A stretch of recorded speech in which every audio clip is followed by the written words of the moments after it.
اعوذ باللہ من الشیطان الرجیم بسم اللہ الرحمن الرحیم الحمد للہ رب العالمین والصلاة والسلام علی رسولہ سیدنا محمد وعلی آلہ واصحابہ اجمعین۔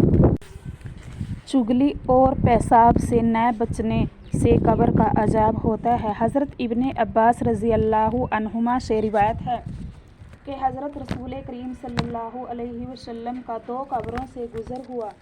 آپ نے ارشاد فرمایا، ان کو عذاب ہو رہا ہے، بلکہ ایسی معمولی باتوں پر جن سے بچ سکتے تھے۔ پھر آپ نے ان دونوں کے گناہوں کی تفصیل بتائی کہ ان دونوں میں ایک پیشاب کرنے میں پردہ نہیں کرتا تھا اور ایک روایت میں ہے کہ پیشاب سے نہ بچتا تھا اور یہ دوسرا چغلی کرتا پھرتا تھا۔ پھر آپ نے ایک ٹہنی منگا کر بیچ میں سے اس کو چیر کر آدھی اس قبر میں گاڑ دی اور آدھی دوسری قبر میں۔ صحابہ رضی اللہ نے عرض کیا کہ یا رسول اللہ، آپ نے ایسا کیوں کیا؟ ارشاد فرمایا کہ شاید ان دونوں کا عذاب ان کے سوکھنے تک ہلکا کر دیا جائے۔ بخاری شریف میں لمبی روایت ہے کہ جس میں اللہ کے رسول صلی اللہ علیہ وسلم کا ایک خواب روایت کیا گیا ہے، جس میں دوزخ کی دنیا میں خاص خاص عذابوں کا ذکر ہے۔ آپ نے فرمایا کہ میں نے آج رات خواب دیکھا کہ 2 آدمی میرے پاس آئے اور میرا ہاتھ پکڑ کر مجھ کو ایک مقدس پاک زمین کی طرف لے چلے۔ دیکھتا کیا ہوں کہ ایک آدمی بیٹھا ہوا ہے اور دوسرا کھڑا ہے اور اس کے ہاتھ میں لوہے کا زنبور ہے۔ اس بیٹھے ہوئے شخص کے کلے کو اس سے چیر رہا ہے، یہاں تک کہ گدی تک جا پہنچتا ہے۔ پھر دوسرے کلے کے ساتھ بھی یہی معاملہ کرتا ہے اور پہلا کلہ اس کا ٹھیک ہو جاتا ہے، وہ پھر پہلے کلے کے ساتھ ایسا ہی کرتا ہے۔ میں نے پوچھا، یہ کیا بات ہے؟ وہ دونوں آدمی بولے، آگے چلو۔ ہم آگے چلے، یہاں تک کہ ایک ایسے شخص پر گزر ہوا جو لیٹا ہوا ہے اور اس کے سر پر ایک شخص بھاری پتھر لیے کھڑا ہے۔ یہ کھڑا ہوا شخص اس پتھر سے اس لیٹے ہوئے آدمی کا سر بہت زور سے پھوڑتا ہے۔ جب وہ پتھر اس کے سر پر دے مارتا ہے تو پتھر لڑک کر دور جا گرتا ہے۔ جب وہ اس کو اٹھانے کے لیے جاتا ہے تو ابھی تک لوٹ کر اس کے پاس آنے بھی نہیں پاتا کہ اس کا سر جیسا تھا ویسا ہی ہو جاتا ہے اور پھر اس کو اس کا پیر پھوڑتا ہے۔ میں نے پوچھا، یہ کیا ہے؟ وہ دونوں بولے، آگے چلو، یہاں تک کہ ہم ایک غار پر پہنچے جو تندور کی طرح تھا اور اوپر سے تنگ تھا، نیچے سے چوڑا تھا۔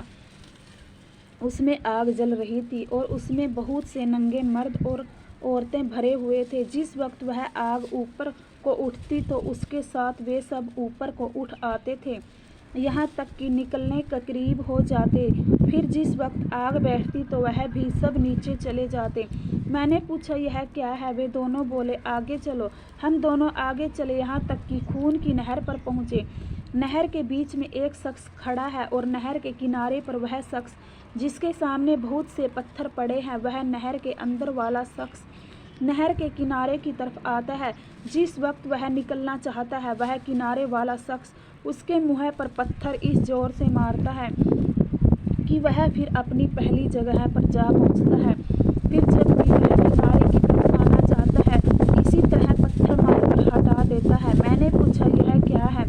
وہ دونوں بولے، آگے چلو۔ ہم آگے چلے، یہاں تک کہ ایک ہرے بھرے باغ میں آ گئے۔